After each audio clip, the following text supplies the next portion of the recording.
Nesse vídeo você vai aprender a fazer um color grading em um arquivo S-Log bem prático, bem objetivo dentro do DaVinci Resolve.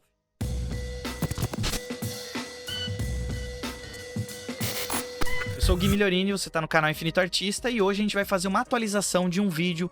E se você segue aqui o canal há bastante tempo, você viu que a gente já falou num vídeo, um vídeo que inclusive sempre tem bastante acesso, bastante comentário, bastante curtida, que é o color grading, a correção e color grading em um arquivo em S-Log. Passado todo esse tempo, eu aprendi muita coisa e achei super válido e responsável com vocês aqui gravar um vídeo 2.0 daquele, que eu acredito que vai ser muito mais prático e otimizado e muito mais efetivo aí dentro do seu fluxo de trabalho. Então, vamos para o DaVinci Resolve ver o que a gente vai fazer hoje. Então, aqui no DaVinci Resolve, na aba cor, a gente vai separar esse processo em 3 etapas, sendo elas a primeira etapa, que é a transformação de espaço de cor.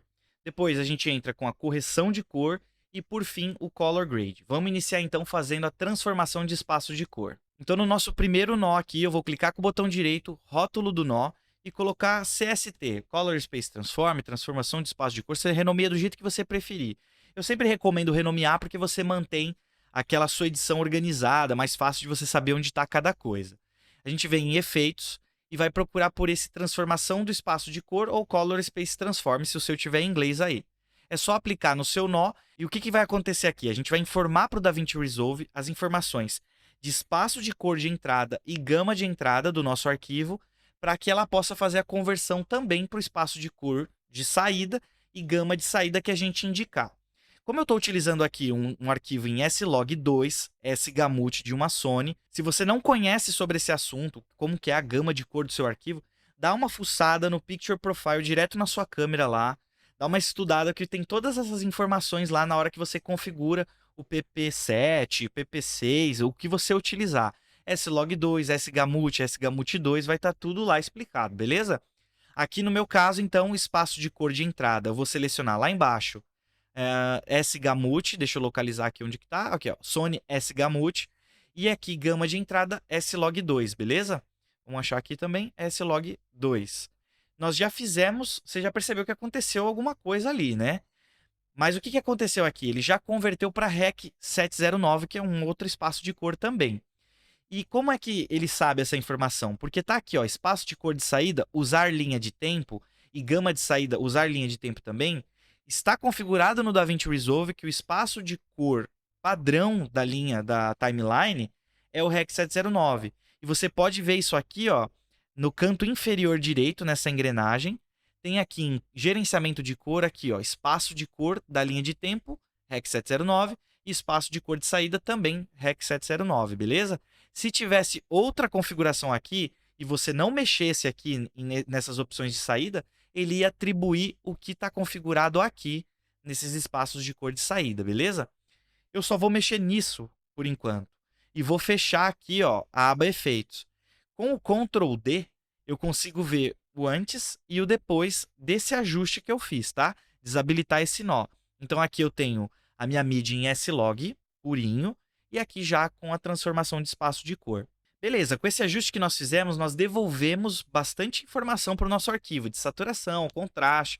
Vocês já perceberam aqui, ó, que voltou toda aquela informação, mas ainda não é suficiente, a gente precisa iniciar a correção de cor. E eu sempre digo de uma maneira bem fácil de entender que a correção de cor ela precisa ser básica a ponto de devolver para esse arquivo o que existiu naquele momento de verdade, o que seu olho enxergou.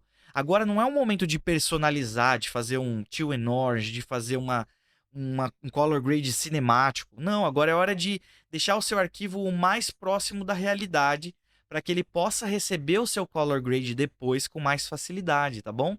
Então nós vamos criar um novo nó aqui com Alt S e eu vou renomear ele para primários. Eu vou colocar PR aqui para facilitar, de primários.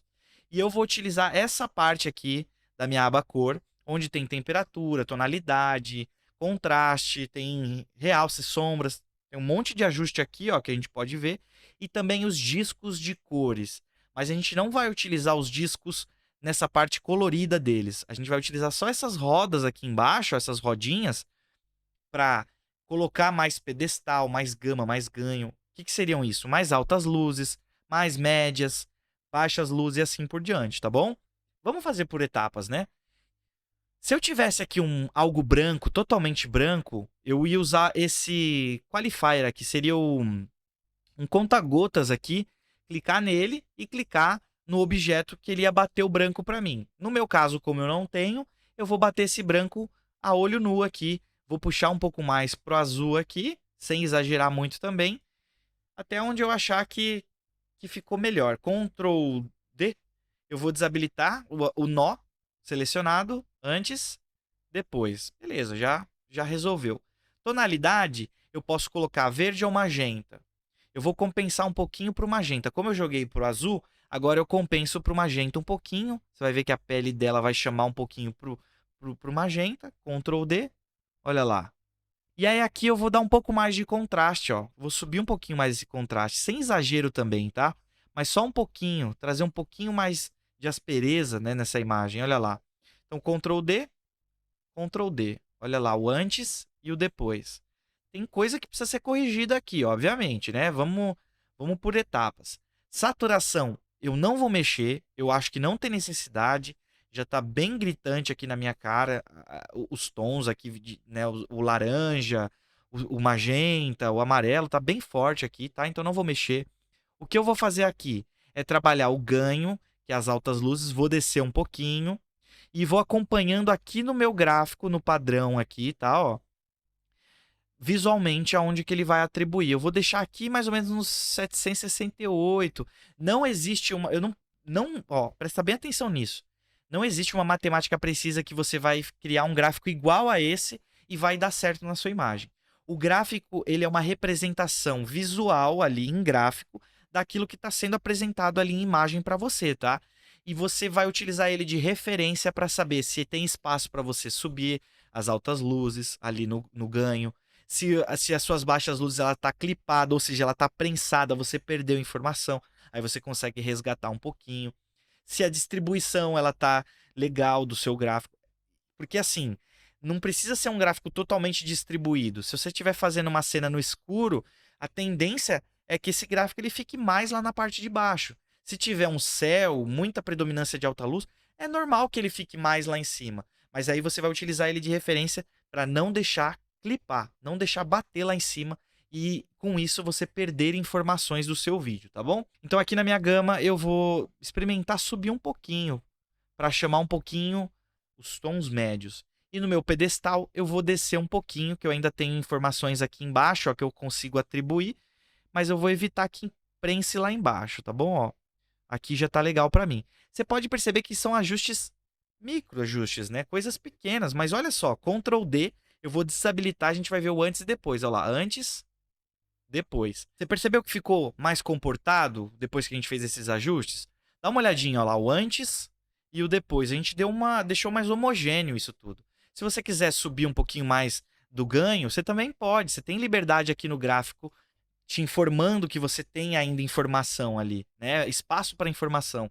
Mas para esse clipe, para mim, não casa. Então aqui foi o lugar ideal, beleza? Fechou. Fizemos a correção.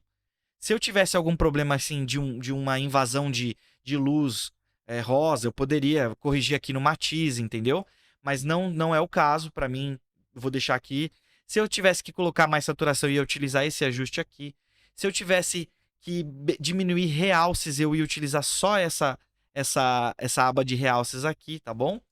Se eu tivesse que mexer só nas sombras, eu traria só essa parte daqui da sombra. Inclusive, olha que interessante. Funcionou muito bem aqui. Vou diminuir essas sombras um pouquinho aqui, tá? A minha parte azul da imagem, ela tá clipando um pouco. Eu vou deixar assim e observar durante a edição como que isso vai se comportar, porque conforme eu for editando, isso vai mudando, tá? E aí, conforme for lá na frente, eu vou compensar esse ajuste um pouquinho, tá bom? Então, Shift D, Bypassed, né? Então eu vou olhar sem nenhum ajuste. Então eu tenho aqui o S-Log e Shift D com todos os ajustes, já com a transformação de espaço de cor e a correção de cor primária, beleza? Você poderia avançar a sua correção de cor utilizando as curvas, fazendo ajustes específicos de cor, máscaras e tudo mais. Mas aí vai do que você tem conhecimento, vai da sua abordagem também. Vai com calma, vamos falar primeiro desse primeiro passo aqui e a gente consegue partir para o próximo passo aplicando aqui um LUT, Alt S, renomeando ele para LUT. Aqui você poderia aplicar um LUT da sua preferência, contanto que ele respeite o espaço de cor que você está utilizando, tá bom? A gente pode vir aqui em LUT, eu vou pegar qualquer LUT aqui, ó, Film Lux, que vem próprio no DaVinci Resolve. E a gente tem aqui um LUT base aqui, que é o Kodak 2383. Obviamente, aplicando um LUT, pode ser que ele não performe legal na sua imagem, tá bom? E aqui, ó, por exemplo, nesse que eu apliquei, eu vou vir aqui em chave e vou diminuir o ganho dele, ó, para eu ter ali em torno de uns 500, 400. 400 tá bom. E aqui, ó, eu tenho, ó, Ctrl D sem o LUT, Ctrl D com o LUT. Eu, particularmente, acho que ficou forte, ficou muito agressivo. Eu ia trabalhar a escolha de um LUT que performasse melhor para essa imagem, tá bom? Você poderia fazer esse ajuste aqui no LUT. E para quem já conhece mais sobre edição de nó, poderia fazer a edição paralela dos nós ali. Aí vai do seu conhecimento ali e organização dos nós, tá bom? No meu caso, eu queria mostrar para vocês como seria eu utilizando um LUT. Seria esse caminho aqui, tá bom? Eu vou deletar, vou apertar aqui Backspace para eu deletar, vou selecionar ele, vou deletar. E vou fazer por outro caminho aqui, que é um caminho também mais acessível e prático também, que funciona, a gente vai ver que funciona. É apertando Alt S, vou renomear esse arquivo para disco de cores, ou DC mesmo, tá? E eu vou entender minha imagem assim, ó, nessas áreas que estão mais escuras, que a gente vai atribuir o nome de pedestal, eu vou invadir um pouco um azul indo para um verde, assim, ó. Vou clicar aqui no meio, aqui embaixo, ó, e vou invadir um pouco essas cores aqui para baixo, com muita cautela, porque ela é bem agressiva esse ajuste. Mas, ó, entende o que está acontecendo? Olha lá, ó. Saiu o alaranjado, entrou o azulado, beleza? Nos meus tons médios dessa imagem, na minha gama, eu vou jogar um pouquinho de laranja, indo um pouquinho pro amarelo, assim, tá? Vou colocar aqui. Isso não é uma regra, tá bom? Que fique claro. Eu estou optando por esses ajustes aqui, essas cores, porque eu identifiquei na minha imagem que essa atribuição de cores vai ficar legal, porque eu estou levando em consideração a parte escura da imagem, o tom de pele dela, o loiro do cabelo dela, acho que vai combinar legal, entendeu? Mas você poderia ver algumas referências também para tomar algumas decisões aí. Mas sempre lembrando, vai de leve no ajuste aqui, tá? Porque ele é bem agressivo. Ó. Vou invadir um pouco os médios aqui. E as minhas altas luzes, que é essa parte que tem a predominância de alta luz, eu também vou jogar um pouquinho pro amarelo, pro laranja aqui, tá? Ó, aqui foi muito, ó. Vou voltar um pouquinho. Vou subir, ó, por um pouquinho, muito, ó, exagero, volta. Vamos voltar aí. Letra P para ver em tela cheia. Ctrl D sem o ajuste. Ctrl D com o ajuste. Achei interessante. Tá bem simplista, mas já achei bem interessante. Eu vou descer um pouco mais o pedestal aqui, né, nesse ajuste, ó. E vou invadir um pouco mais do azul aqui. Opa, foi muito, que deu lag aqui. Mas eu vou voltar um pouco, ó. Voltar para a minha direita aqui, a direita do programa, tá? E vou abaixar um pouco mais aqui para invadir um pouco mais do azul aqui, ó. Beleza? Letra P, Ctrl D. Antes, depois dos discos de cores. Excelente, já gostei. Uma outra opção interessante que você poderia fazer é separar os assuntos através das máscaras, da separação com qualificador. Para isso, você precisaria criar um novo nó. Você pode renomear ele para pele ou algum objeto específico que você está querendo separar. E aí você vem aqui e seleciona a área que você quer. Eu geralmente vou usar aqui essa parte, ó, embaixo do rosto aqui, numa área iluminada. E aí você, se você não estiver vendo, né, a parte que está selecionada, ativa essa opção aqui, ó, da varinha mágica. E aí com esses ajustes aqui de matiz, saturação e luminância, você conseguiria ir aumentando a área de captura, tá bom? Ó, desse seu assunto, de cor também, que ele vai poder pegar aqui, ó, para você poder fazer um ajuste específico nessa região. Só que, lembrando, para você conseguir fazer uma separação de qualidade, você precisa ter um arquivo com uma informação de cor de qualidade ali, mais informação. Quanto mais informação de cor, mais tons ali a gente tem, mais variação de tonalidade a gente tem nesse gradiente de uma cor para outra. Então fica mais fácil de fazer essa separação, tá bom? É um trabalho que cansa um pouquinho, mas que vai te dar uma liberdade de personalização muito maior. Por exemplo, eu não vou prosseguir com isso aqui, eu só vou aumentar um pouco a saturação aqui, ó, pra gente ver na prática. Vou adicionar um pré-filtro aqui, ó, e um pós-filtro também. Só para vocês entenderem do que eu tô querendo dizer aqui. Se você tiver interesse aí, você faz aí também, tá bom? Suponhamos que toda a pele dela tá separada bonitinho aí, tá tudo bem separadinho. A gente vai fazer o seguinte, eu vou inverter essa máscara aqui nessa opção, ó, e ele vai pegar só o fundo. Aqui estaria mascarado, tá bom? Vocês entenderam, tá? Não me julguem por isso. É só para não tomar muito tempo. E aí eu vou desabilitar aqui essa opção da varinha mágica aqui. E se eu colocasse agora nesse nó, no deslocamento, invadisse com um azul, ó, ele ia pegar sem entrar na pele dela, tá vendo? Ó? A pele dela já não tá ficando rosa, azul. É claro que tá ficando as partes que eu não selecionei direitinho, tá bom? Mas eu poderia aplicar, por exemplo, um contraste só no fundo aqui. E assim por diante, ó. Vou dar um Ctrl D, ó.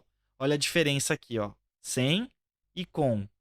Beleza? Só foi para exemplificar. Se você tiver curiosidade, faça esse refinamento com mais calma e também pesquise um pouco mais de como fazer uma edição em nós paralelos, porque aí você evita fazer toda essa fileira de nós seriais assim, beleza? Você vai fazer por agrupamentos e vai funcionar muito bem para você. Vou deletar isso aqui, tá bom? Foi uma aspas. Vou falando, vou me empolgando. Desculpa, mas eu sou assim mesmo, não tem jeito. E vamos vir para um novo nó aqui, Alt S. Vou mudar aqui para rótulo de nó para vinheta ou VG mesmo, que é o nome em inglês aqui. Posso aplicar o efeito vinheta que tem aqui no DaVinci Resolve, ou eu venho aqui em janela, window, se tiver em inglês, aqui no círculo eu clico, vou fazer algo mais oval aqui, tá? E vou aplicar uma boa difusão nessa máscara aqui. E para eu ver o que está acontecendo, vou habilitar lá em cima a minha varinha mágica. Ok? Dá para pôr mais difusão. E vou inverter essa camada, porque da forma que tá, o ajuste vai pegar na modelo. E eu quero que pegue no fundo ali, nas bordas, para criar aquela vinheta de lente mesmo, tá bom? Vou clicar aqui. Você poderia fazer um traqueamento desse ajuste vindo aqui nessa opção também, ó. Traqueando para trás e para frente. Para quem já está mais acostumado com essa parte de tracker de máscara. Mas no meu caso eu quero que essa vinheta ela pareça mesmo aquele lance de vinheta de lente, tá bom? Então aqui eu vou desabilitar a minha varinha mágica e vou vir aqui em deslocamento, porque ele vai pegar todas as informações, desde do ganho, gama e o pedestal, não só as áreas escuras, se eu mexesse lá no pedestal, e vou descer um pouquinho aqui, ó. Vou descer, vou olhando mais ou menos ali. Aqui ficou bom, hein? Ficou legal. Tá solando um pouquinho lá. Vamos ver como que a gente vai resolver isso. Vou adicionar um pouquinho mais de contraste. Ctrl letra P para ver em tela cheia, né? Ctrl D antes, depois. Show de bola. Gostei. Vamos fechar? A gente já se prolongou muito. Vamos fechar esse nosso color aqui com Alt S e eu vou colocar ajustes globais. E o que você vai fazer no ajuste global? Você vai corrigir pequenas coisas que foram se perdendo ou exagerando ali durante o caminho. Porque o que você ajustou lá no primários, você dedicou naquele momento depois da transformação de cor. Aí você fez discos de cores, vinheta. E aí no ajuste global você vai dar uma calibrada nisso tudo. Então o que eu vou fazer aqui? Eu vou subir um pouquinho o meu pedestal, porque olhando aqui no gráfico, ele solou lá embaixo, ele clipou a parte, o azul nem tanto, o verde também não, mas o vermelho sim. Então eu vou vir pegar aqui as minhas sombras aqui no pedestal, ó, e vou subir bem de leve, ó. Aí foi muito. Também tá dando um lag aqui no programa gravando a tela aqui, ó. Vou descer um pouquinho e aqui em sombras vou descer um pouquinho também, que ele vai trabalhar só as sombras aqui, ó. Beleza. Funcionou para mim. Letra P, Ctrl D antes, Ctrl D depois. Beleza, já deu uma normalizada. E eu poderia mexer em outras coisas, adicionar mais médios, mais altas aqui, fazer um ajuste de saturação que pode ter se perdido no caminho, contraste. Aqui seria a hora de fazer os ajustes globais, beleza? Então, rapidamente, vamos passar item por item para a gente ver o que aconteceu aqui. Vou selecionar tudo, apertar Ctrl D, né? Venho aqui, tenho aqui então um slog2, vou apertar Ctrl D no meu primeiro nó, tenho o CST, que é o Color Space Transform. No segundo nó, a gente fez os ajustes primários, fizemos a correção de cor. No terceiro nó, nós aplicamos os discos de cores, personalizando as cores desse arquivo. Viemos depois, então, com uma vinheta, Ctrl D aqui, entra a vinheta, tá bom? E fechamos com um ajuste global de tudo isso, normalizando um pouco mais esse arquivo, tendo uma coisa mais homogênea. E com isso, a gente tem aqui, então, apertando a letra P, o nosso antes, que é o S-Log, lavadinho, do jeito que sai da câmera, e Shift D aqui, o depois, que particularmente eu gostei bastante, ficou bem bonito. Se eu der play aqui não vai reproduzir, porque tá bem pesado, mas dá pra gente ter uma noção aqui, ó. Vamos lá. Câmera na mão, foco também na mão para criar a dinâmica que eu queria. Tá meio lentinho, mas dá pra gente ver, ó, que tá performando legal. Os tons mais escuros, eles estão não tão contrastados, fica uma coisa, um mood legal, ficou interessante. Câmera lentinha, o dourado do cabelo, da pele, ficou legal. Tá bacana. Aprovado. Espero que sim. Depois fala aqui se vocês gostaram também. E aí, se você quiser copiar esses ajustes para outros clipes, seleciona as cenas que você quer, segurando o Shift ou o Ctrl. Com essa cena desselecionada, né? E as outras selecionadas, você clica com o botão direito em cima dela e coloca aplicar gradação. Ou você pode criar tipo uma espécie de LUT através de um still. Né? Muitos termos, mas vocês vão ver aqui, ó. Clica em cima da cena que você já fez a gradação, captar fotograma, ela vai vir aqui para a galeria. Você pode selecionar os arquivos que você quer aplicar, põe o mouse em cima, você vai poder ver o resultado, clica com o botão direito, aplicar gradação, beleza? Você, durante o seu processo de gradação, de correção, você pode ir criando vários estilos para salvar etapas do seu color grade. Por exemplo, eu vou testar um color grade quente. Faz um estilo, ele vai salvar essas configurações. Aí, agora eu quero fazer um frio. Salva um estilo, ele vai ficar frio. E aí você pode ir administrando esses seus estilos aqui na sua galeria, beleza? No vídeo de hoje, então, você aprendeu, na versão 2.0 do nosso vídeo de correção e color grade de um arquivo em S-Log, como fazer a transformação do espaço de cor, a correção de cor e, por fim, a gradação, né, através do color grade. Com isso, você consegue sair de um arquivo lavado em S-Log para uma personalização, um resultado bem cinemático, bem agradável, bem institucional. Eu tenho certeza que com esse vídeo você vai conseguir dar os seus passos aí para conseguir melhores resultados. E se você gostou desse vídeo, não esquece de curtir e se inscrever aqui no canal, deixar sua dúvida aqui embaixo. E se você quiser trocar uma ideia comigo também, mostrar seus resultados, me chama lá no Instagram, no @GuiMigliorini, beleza? Por hoje é só e a gente se vê no próximo vídeo. Um abraço.